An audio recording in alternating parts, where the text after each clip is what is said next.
Dr. Lisa Morgan stepped carefully through the thick forest on Valdris Prime. The trees here were strange, with purple leaves that glowed softly in the dim light. She had been studying plants and animals on this moon for 3 weeks now.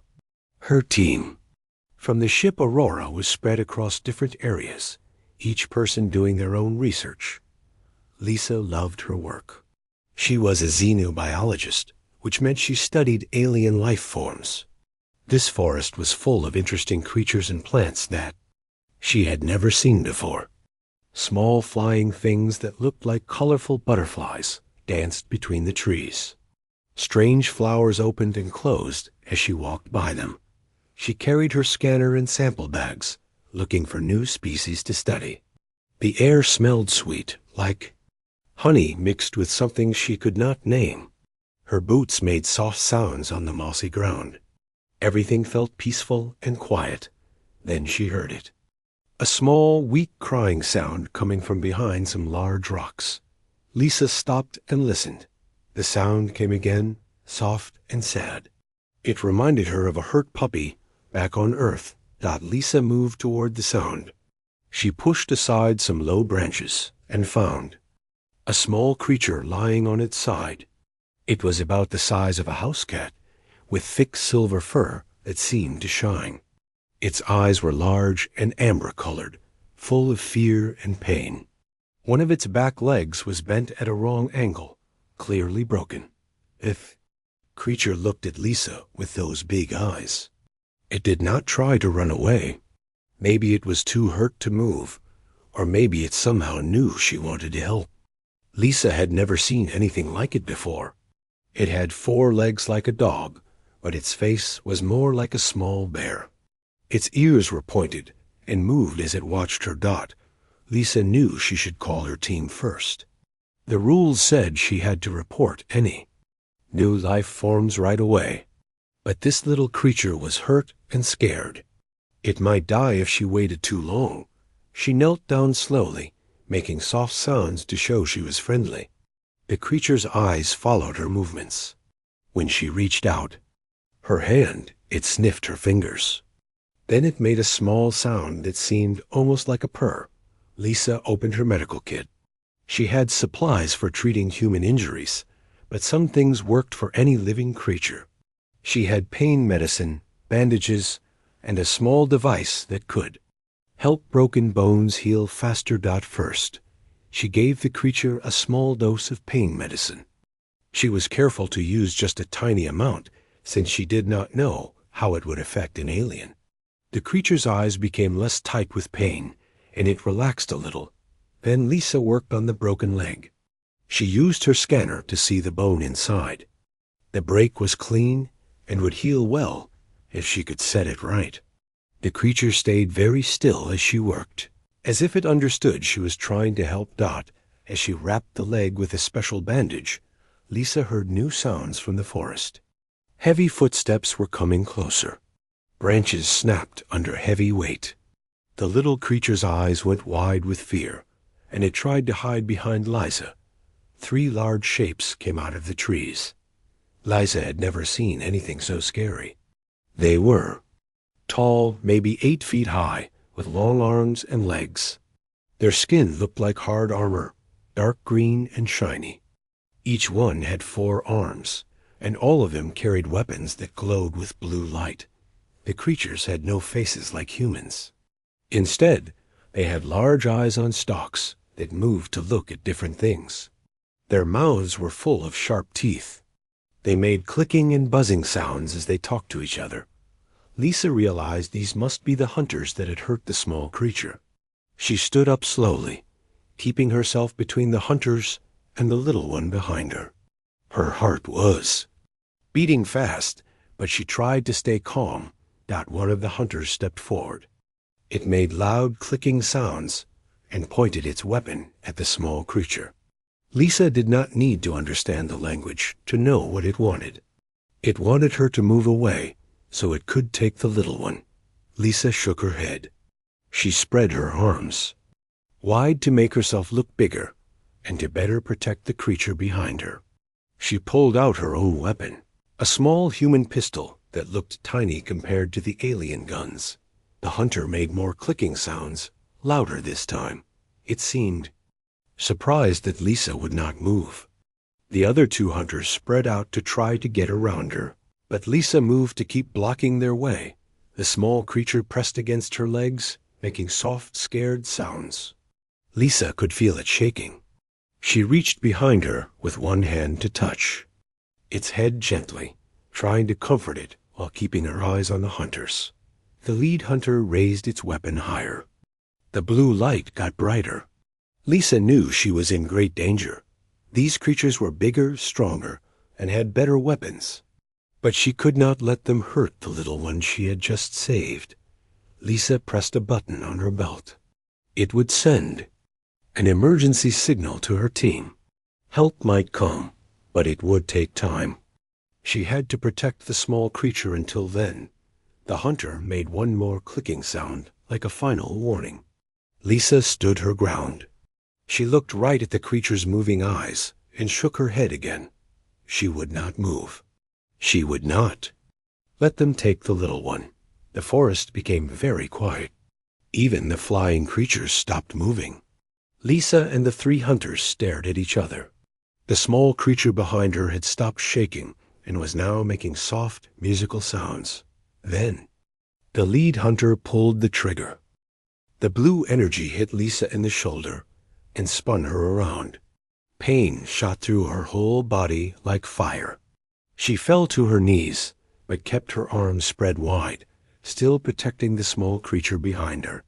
The little one made worried sounds and pressed closer to her.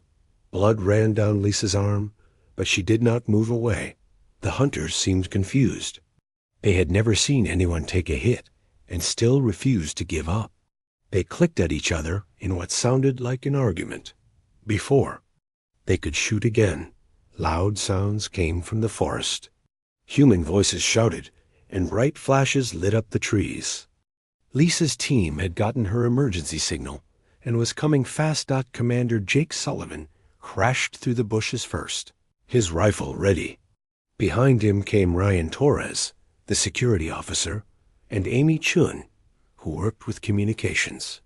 They saw Lisa bleeding on the ground and the three hunters standing over her. "Get away from her!" Jake shouted, firing his weapon at the nearest hunter. The human bullets hit the creature's armor and made it stagger backward. A fight started. The hunters had better weapons, but the humans were faster and smarter. They used the trees for cover and worked together as a team. Ryan threw a small bomb that made a loud noise and bright light. While the hunters were confused, Amy shot one of them in the leg. The hunters realized they were outnumbered. They made angry clicking sounds and backed away into the forest. The lead hunter pointed at Lisa and the small creature, making sounds that seemed like threats. Then all three of them disappeared into the thick trees. Jake knelt beside Lisa. "Are you okay? What happened here?"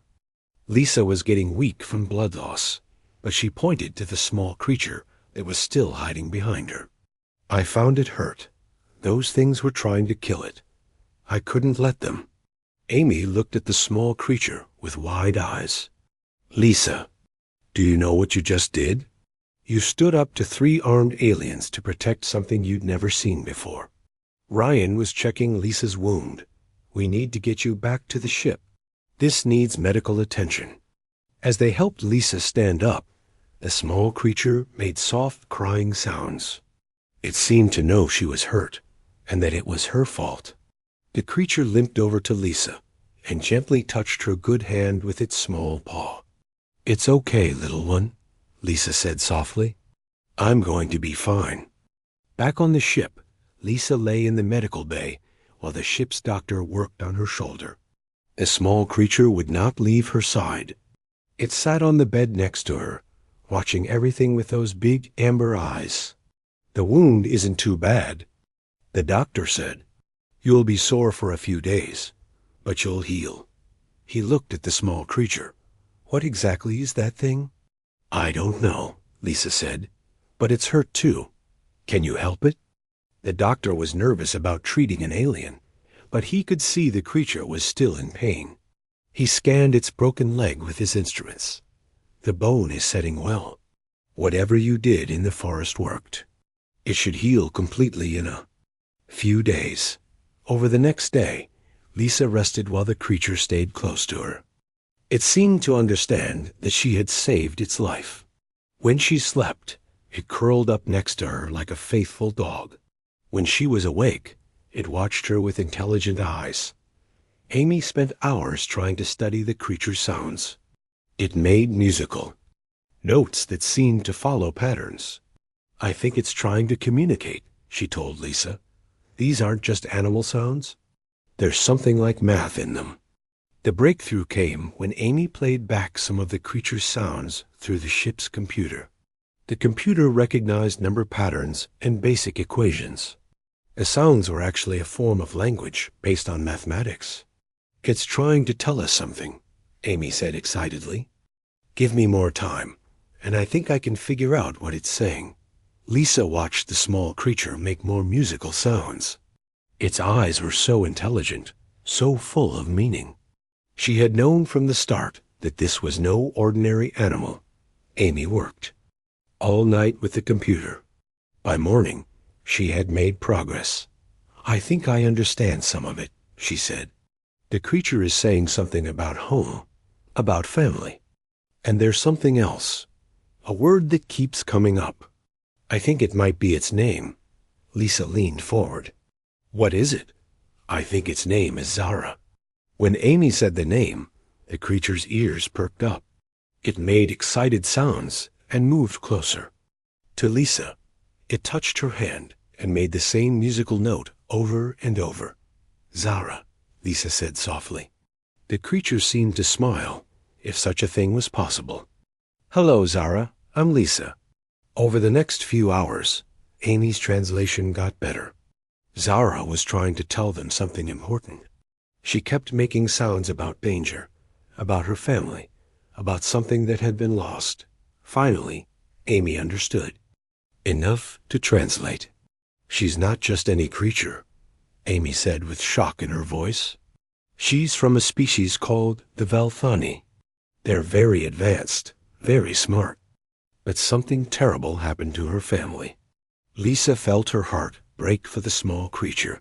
What happened? Amy listened to more of Zara's sounds. "Those hunters, the ones who attacked you, they're called Kithara. They've been hunting Zara's people for a long time.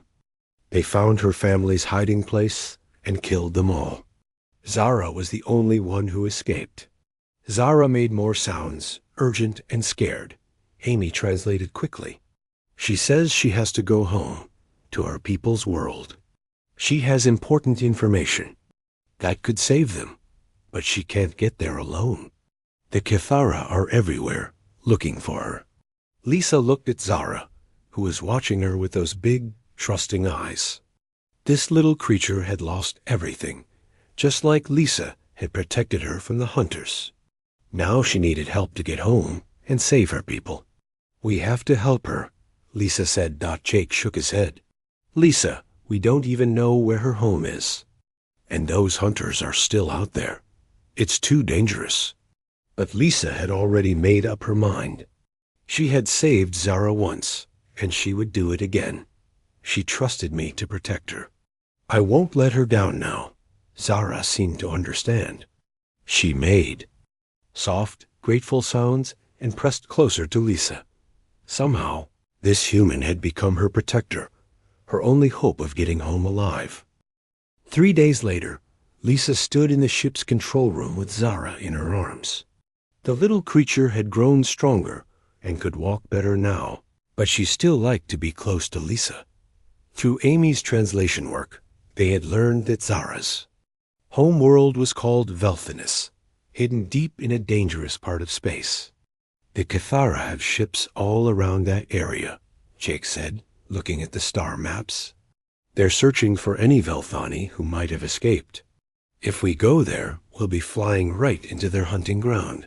Lisa held Zara closer. "She has to get home. Her people need the information she carries." Amy had learned more about what Zara knew. The young Velthani had been taught secret knowledge about her people's technology and hiding places. If the Cathara caught her, they could use that information to find and destroy all the remaining Velthani. "I'll go with her," Lisa said. "We can take the small scout ship." "It's faster and harder to detect." Ryan shook his head. "Lisa, you're not a pilot, and you're still hurt from the fight." "I can fly the ship," Lisa said. "I've been learning, and my shoulder is almost healed." Jake looked at Lisa for a long time. He could see that she had made up her mind. "This is crazy. But if we're going to do it, we do it right. I'm coming with you." "No," Lisa said firmly. "The scout ship can only carry 2 people for a long trip, and someone needs to stay here to report back to Earth if something goes wrong." After much argument, Jake agreed to let Lisa go, but he gave her the ship's best weapons and communication equipment. "If you get into trouble, call for help immediately," he said. Lisa and Zara left the Aurora in the small scout ship. Lisa had never flown such a long distance before, but Zara helped by using her musical language to give directions. The little creature seemed to know exactly where they needed to go. The first part of the trip was peaceful. They flew through open space, past colorful nebulae and distant stars. Lisa learned more about Zara during these quiet hours. The young Velthani was very smart and had a good sense of humor. She would make sounds that Lisa was sure were jokes, even though Amy wasn't there to translate. But as they got closer to Velthanis, the journey became dangerous. Long-range sensors showed Cathara ships patrolling the area. Lisa had to fly carefully, using asteroids and space dust clouds to hide their ship. The first real danger came when they were passing through an asteroid field. Lisa was concentrating on flying between the floating rocks when alarms started ringing. A Cathara patrol ship had found them. "Hold on, Zara," Lisa said, pushing the engines to full power. The scout ship shot forward, weaving between asteroids. As the Cathara ship fired energy weapons at them, blue beams of light flashed past their windows. One shot hit an asteroid right next to them, breaking it into pieces. Lisa spun the ship around a large rock and then dove down to hide in the asteroid shadows. The Cathara ship followed, but it was bigger and could not move as quickly between the rocks. Lisa used this to her advantage, leading the enemy ship into a narrow canyon between 2 large asteroids. The Cathara ship's wings scraped against the rocks, damaging its hull. While the enemy ship was stuck, Lisa flew the scout ship up and over the asteroids, escaping into open space. They had gotten away, but their ship was damaged too. The engines were making strange noises, and some of the systems were not working right. "We need to find a place to make repairs," Lisa said. Zara made worried sounds and pointed to a small moon nearby. It looked empty and safe. They landed on the moon's surface. Lisa got out in her spacesuit to check the damage while Zara stayed in the ship. The engines needed new parts, and the communication system was broken. They were stuck until Lisa could fix everything. Lisa worked for hours in the cold space, using tools to repair the ship. Her hands were getting tired, and the work was hard.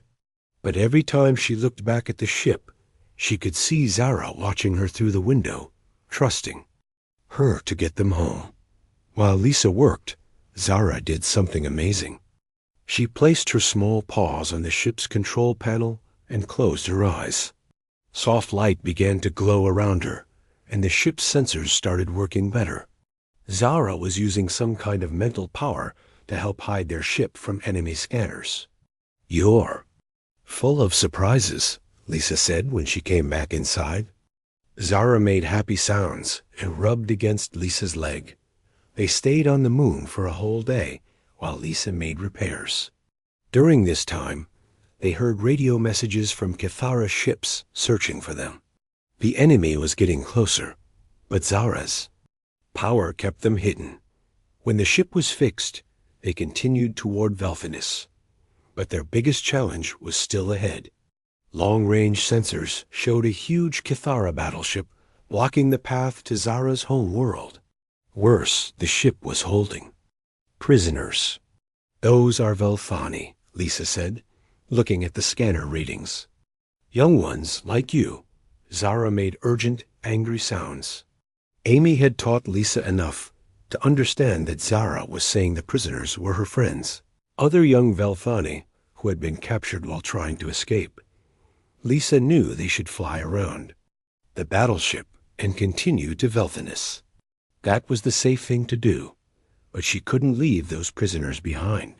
She had saved Zara, and now she had to save the others too.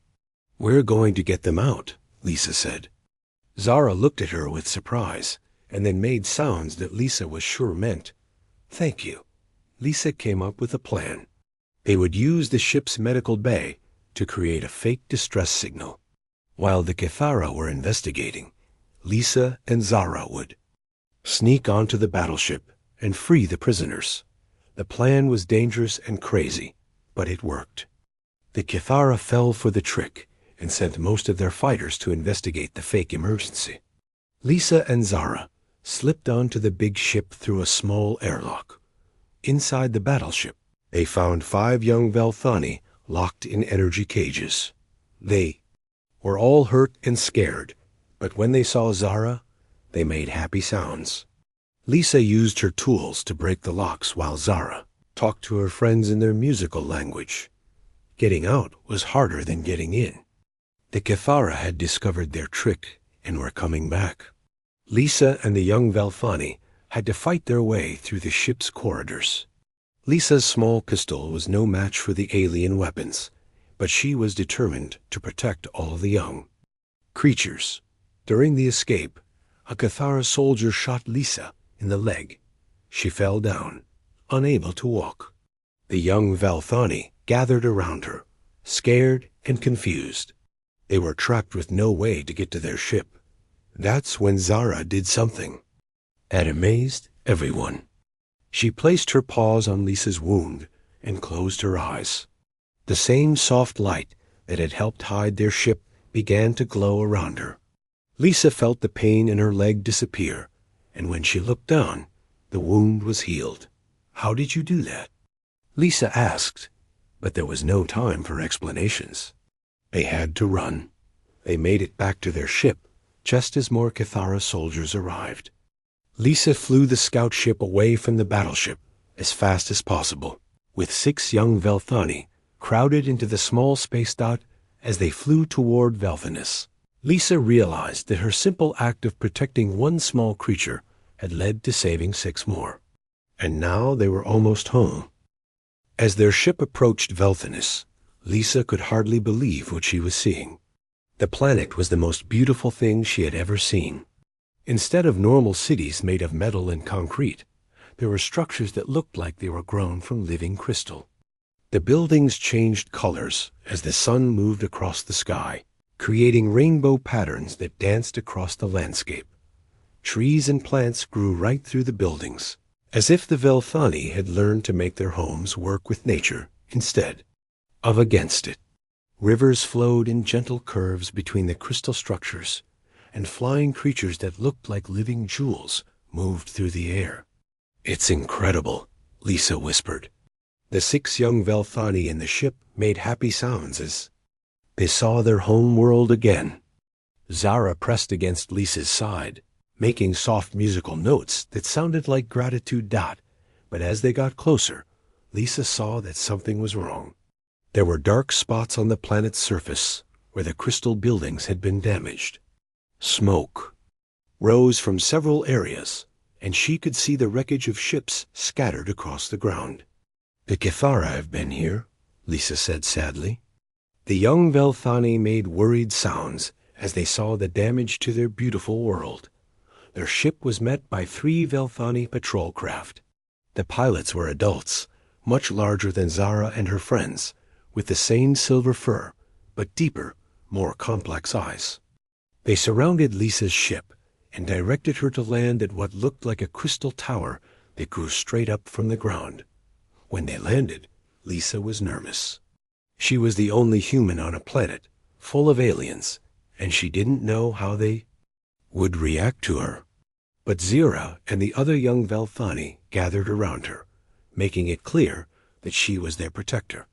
A group of adult Velthani came to meet them.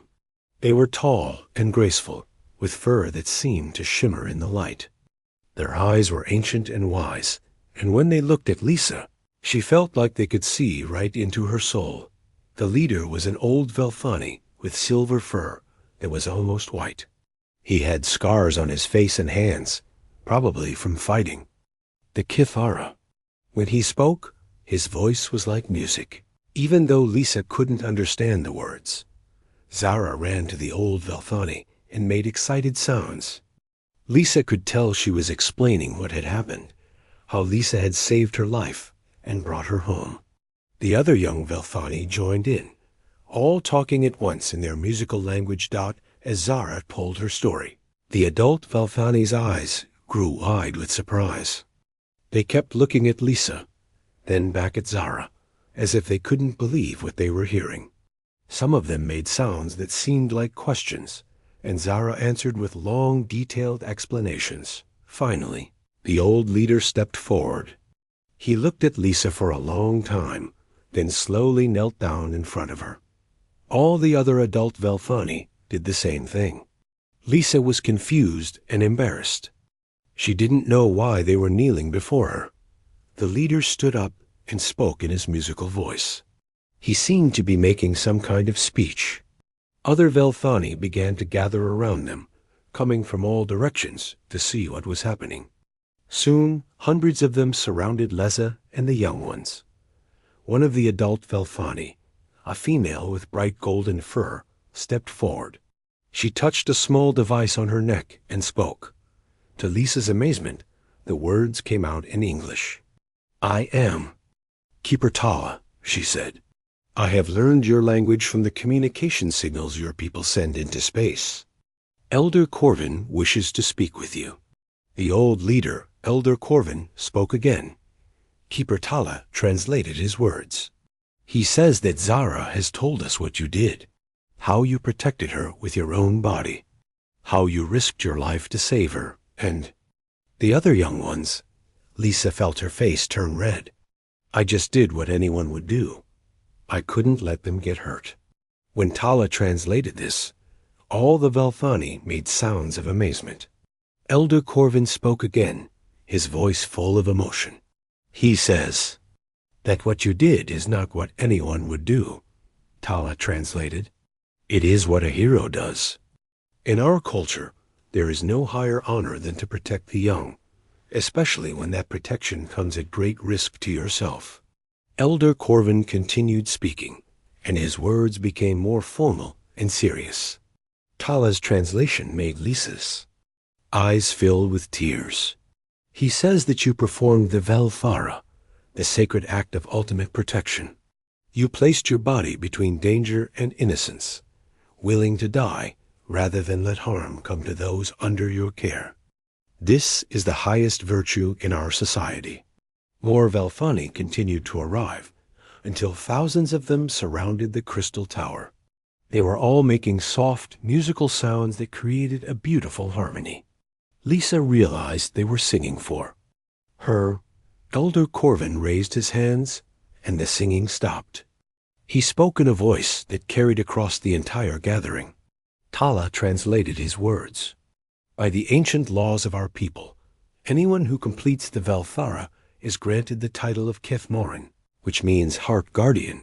You are the first, being from another world, to receive this honor. You are now and forever a member of our family."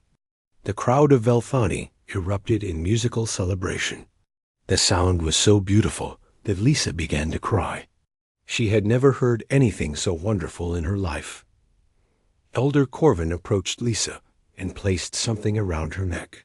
It was a pendant, made of living crystal that pulsed with soft light.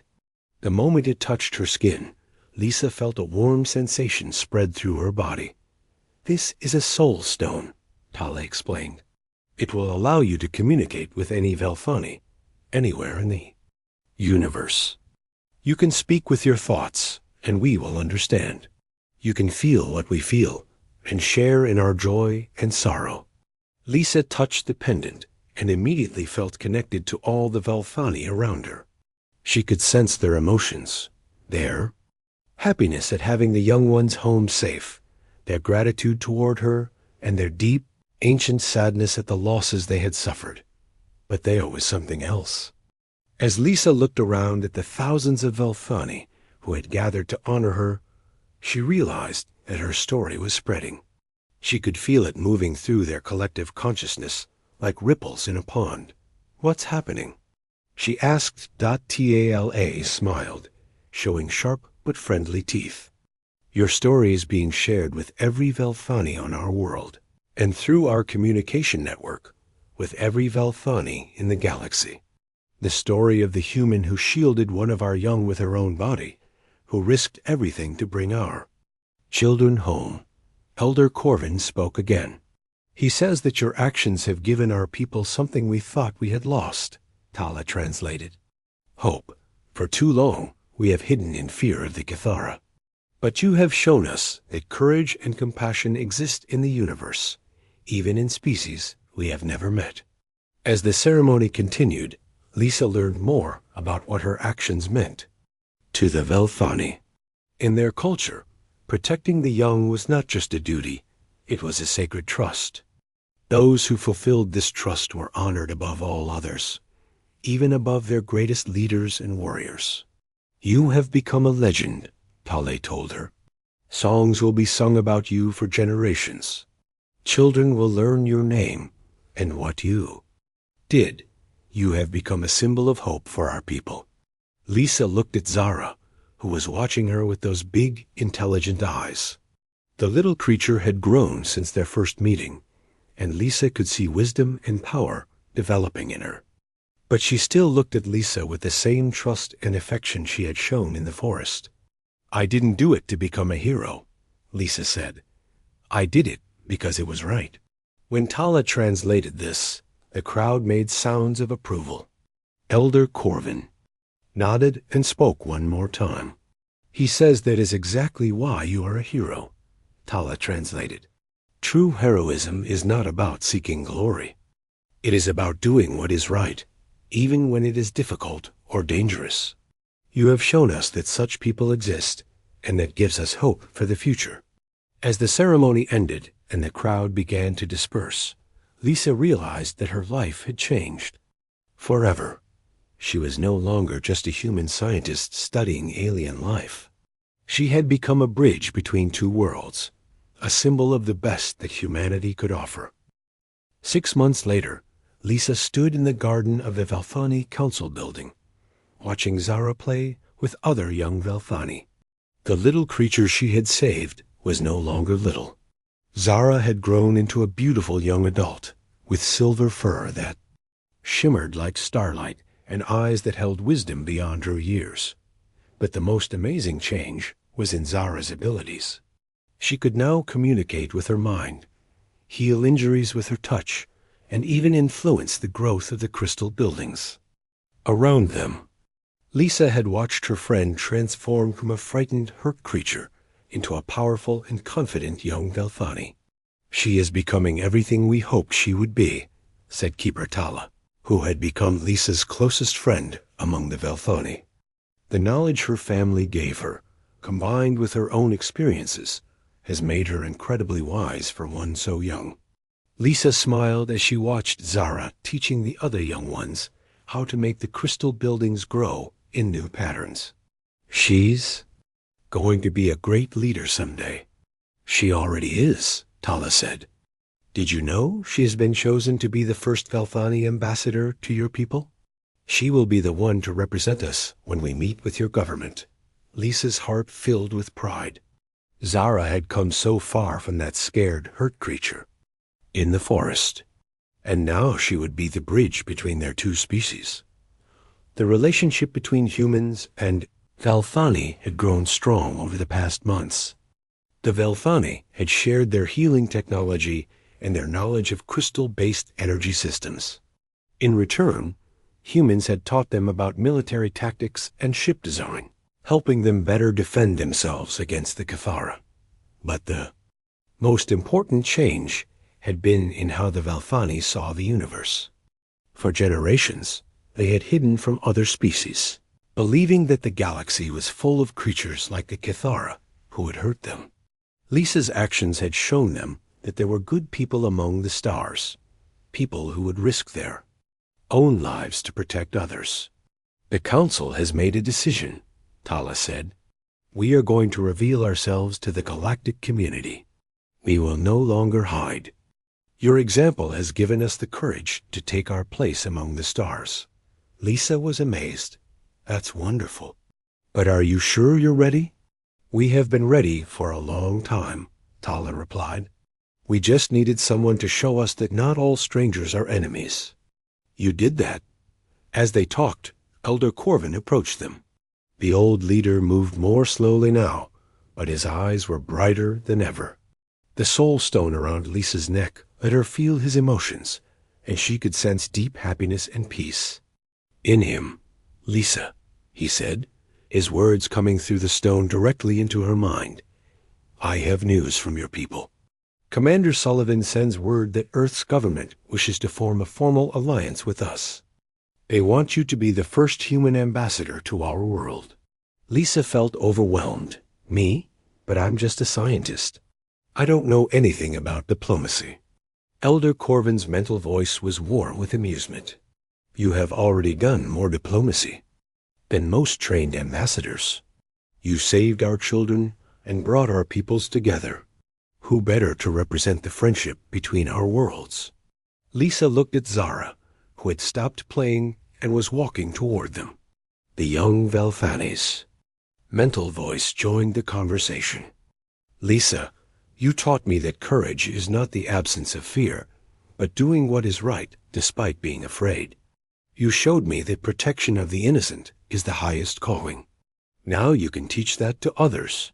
Lisa hugged her friend, feeling the warmth and strength that Zara had developed. "I'll do it, but only if you help me." "Always," Zara replied. "We will work together to build a better future for both our peoples." Over the following weeks, Lisa prepared for her new role. She learned about Velphani history and culture, while also studying human diplomacy. But the most important part of her preparation was spending time with the Velphani children, learning their hopes and dreams for the future. The children had made Lisa into a legend. They sang songs about Lisa the Heart Guardian and acted out plays about her brave stand in the forest. But what touched Lisa most was how they had learned from her example. The children talked about protecting others, about being brave when it was hard, and about welcoming strangers with kindness. "You have changed our entire culture," Paula told her. "Our children no longer fear the unknown. They embrace it. They want to explore the galaxy and meet new people, just like you did." When the time came for Lisa to return to Earth for the formal alliance ceremony, thousands of Velphani gathered to see her off. They filled the crystal landing platform with their musical voices, creating a harmony that made the very air shimmer with beauty. Zara stood beside Lisa at the ship's entrance. She was now taller than Lisa, with elegant features and eyes that held the wisdom of her people. But when she looked at her human friend, she still had the same warmth and affection that had begun in that forest clearing. "I will miss you," Zara said through their mental connection. "But I know this is not goodbye forever." "Never," Lisa replied. "We'll see each other again soon. And when we do, I want to hear about all the amazing things you've accomplished." Elder Corvin approached them one last time. In his hands, he carried a small crystal sculpture that seemed to contain swirling galaxies of light. "This is for your people," he said. "It contains the history of our species, our knowledge, and our hopes for the future. It also contains the story of how one human showed us that the universe is full of friends we have not yet met." Lisa accepted the gift with reverence. She could feel the weight of responsibility it represented. She was not just carrying a sculpture, but the hopes and dreams of an entire civilization. As her ship lifted off from Belthanis, Lisa watched the beautiful crystal cities fall away below her. She thought about the journey that had brought her here, from that first moment when she heard a small creature crying in the forest, to this moment when she was carrying the future of two worlds in her hands. The trip back to Earth took several days. During that time, Lisa received messages from around the galaxy. Word of the Human Valfani Alliance had spread, and other species were reaching out, wanting to meet the humans who had earned the trust of the legendary Valfani. But there was even better news. The Kithara, faced with the combined strength of the human and Valfani fleets, had agreed to stop their hunting practices. They were now seeking peaceful ways to solve their resource problems, guided by a joint human Valfani diplomatic team. When Lisa's ship reached Earth, she was amazed by the reception waiting for her. Crowds of people filled the spaceport, holding signs and cheering. News reporters from around the world had come to hear her story. Government leaders waited to shake her hand and thank her for opening the door to the stars. But the moment that meant the most to Lisa came when she saw Commander Jake Sullivan waiting at the bottom of the ship's ramp. Behind him stood Ryan Torres, Amy Chun, and the rest of her original team from the Aurora. "Welcome home, Ambassador," Jake said with a proud smile, "though I hear you're not planning to stay long." Lisa laughed. "I have work to do. 2 worlds to serve, and a universe full of friends to meet." Amy stepped forward with a tablet computer. "Lisa, you need to see this. Messages have been coming in from all over the galaxy. Species we've never heard of want to meet the humans. They've all heard the story of what you did for Zara." Lisa looked at the tablet and saw hundreds of communication requests from different star systems. Each message spoke of hope, of a desire for friendship, and of admiration for the human who had risked everything to protect an innocent creature. "It seems your story has traveled farther than we thought," Ryan said. "You've become famous across the galaxy." That evening, at the formal alliance ceremony in Earth's capital, Lisa stood before representatives from dozens of nations and several alien species who had already made contact. Zara was there too, having arrived in her own ship as the official Valfani representative. As Lisa spoke about the importance of protecting the innocent and showing compassion to all beings, she caught sight of a group of children in the audience. They were listening with wide eyes, just like the Valfani children had done. After the ceremony, one little girl approached Lisa. "Ms. Lisa," she said, "I want to be like you when I grow up. I want to protect people and make friends with aliens." Lisa knelt down to the girl's level. "You know what the most important thing is? It's not about being brave or strong. It's about caring enough to help when someone needs you, even if it's scary." The little girl nodded seriously. "Like you did with Zara." "Exactly like that," Lisa said. "And you know what? I think you're going to do amazing things." As the celebration continued around them, Lisa looked up at the stars visible through the building's glass ceiling. She thought about all the worlds out there, all the species she had yet to meet, and all the friendships that were waiting to be formed. Zara appeared beside her, following her gaze to the stars. "What are you thinking about?" she asked through their mental connection. "The future," Lisa replied. "I'm thinking about all the young ones out there who might need protection, all the friendships waiting to be made, and all the amazing things we'll discover together." "It's going to be a wonderful adventure," Zara said. "And it all started because you decided to protect a frightened creature in a forest." Lisa smiled, remembering that moment when she had first seen Zara, hurt and afraid. She had made a simple CH,